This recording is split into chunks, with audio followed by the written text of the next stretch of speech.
You didn't have to see the Maxim gun to know it was there, because you could hear it long before you ever saw the position itself. A deep, steady pounding that didn't sound like rifle fire or artillery, but more like a machine striking metal again and again, calm, controlled, and completely relentless. And once that sound began, soldiers on both sides understood what it meant, because it didn't just signal danger, it meant movement was over. That is what made the Maxim gun different, and why it became one of the defining weapons of the war, not simply because of how fast it fired, but because of what it took away from the battlefield. Before the war, movement still defined combat.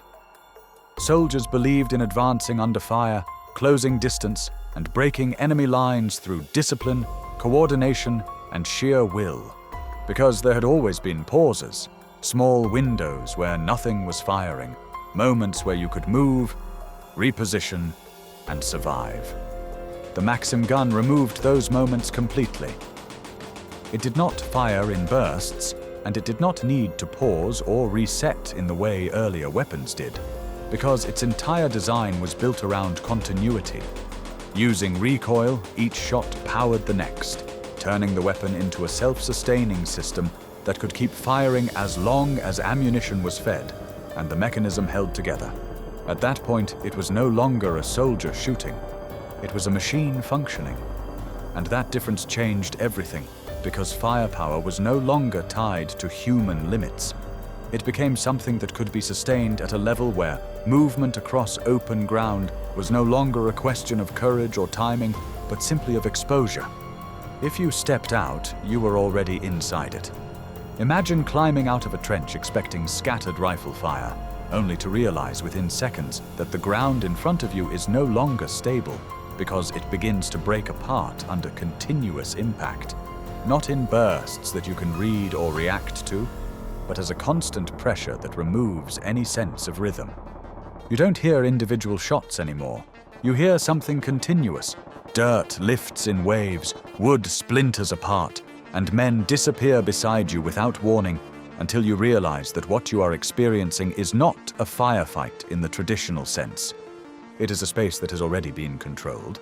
That is where the Maxim stopped being just a weapon and became part of a larger system, because it was never used in isolation.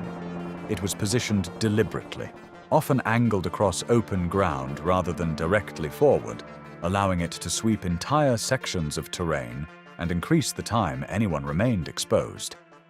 And when multiple guns were used together, their fields of fire overlapped in a way that removed any remaining gaps. At that point, the problem was no longer reaching a position. It was crossing the space in front of it. And that space did not change, no matter how many times it was attacked, because the system behind it was built to absorb disruption. If one gun stopped firing, another could cover the same area, and if one position was hit, the structure as a whole still held.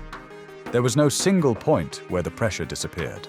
At the same time, the physical design of the Maxim allowed it to maintain that pressure longer than anything else on the battlefield, because the water-cooled barrel prevented overheating and allowed sustained fire for extended periods.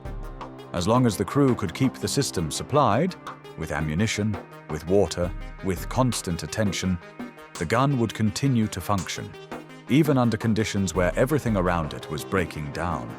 And that endurance was not just mechanical, it was psychological, because every second the gun continued to fire reinforced the same message to anyone in front of it. There was no moment coming where it would stop.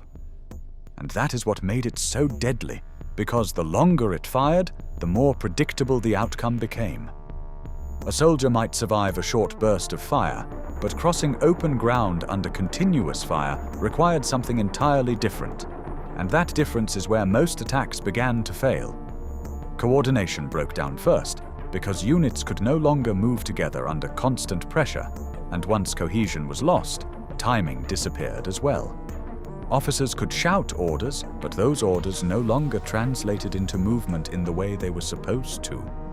Men hesitated, not out of fear alone, but because there was no clear moment to act. Without timing, movement became predictable. and predictable movement is easy to stop. That is why so many offensives in the early war ended in the same way. Not because the soldiers lacked courage, and not because the plans were poorly designed, but because the conditions had changed in a way those plans could not account for. The Maxim gun had removed the space in which those plans could work. But operating the weapon created its own problem, because the moment a Maxim gun opened fire, it revealed its position. The sound carried across the battlefield, the muzzle flashes were visible, and the pattern of fire across the ground pointed directly back to where it was placed. And once that position was identified, it became the focus. Artillery would adjust to target it, not necessarily to destroy it outright, but to disrupt it, forcing the crew to stop firing at the exact moment it mattered most. Snipers watched for movement behind the weapon, waiting for even the smallest exposure. And infantry units were trained specifically to move toward it, not to take ground, but to silence the gun. Because as long as it remained active, nothing else could move. This placed the crew in a constant balance between control and vulnerability, because while they were shaping the battlefield, they were also becoming the center of it. They could not easily relocate, and they could not abandon their position without losing the advantage that made the weapon effective in the first place. So they stayed, and staying made them predictable, because a fixed position is easier to observe, easier to target, and easier to plan around. The longer the gun remained active, the more attention it drew. And that attention did not fade, it intensified. Operating a Maxim gun was not simply a matter of pulling a trigger, but of maintaining a system under continuous pressure, where every part had to function at the same time. Ammunition had to be fed, the cooling system had to be maintained, stoppages had to be cleared, and the entire rhythm of the weapon had to continue without interruption. Because even a brief pause created an opportunity. And opportunities did not last long.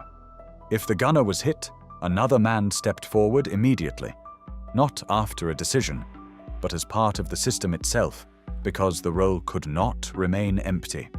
There was no pause to process what had happened, only continuation. Over time, this created a pattern that was repeated across the front. The weapon remained, the men changed. Sometimes within hours, sometimes within days, but always under the same conditions. And that is why machine gun crews suffered such heavy losses, not because they were less capable, but because their role placed them exactly where the enemy needed to break through. They were not at the edge of the battle, they were at its center. And the longer they held that position, the more everything began to move toward them. Because the Maxim gun did not just influence the battlefield, it defined it. It dictated movement, shaped tactics, and forced every army that faced it to adapt. And once that adaptation began, it spread. Movement slowed, advances stalled, positions hardened, until the war itself changed. And for the men behind the Maxim, the reality remained the same. They held the position. They kept the gun firing. And they knew that the moment they started, everything on the battlefield would begin to move toward them.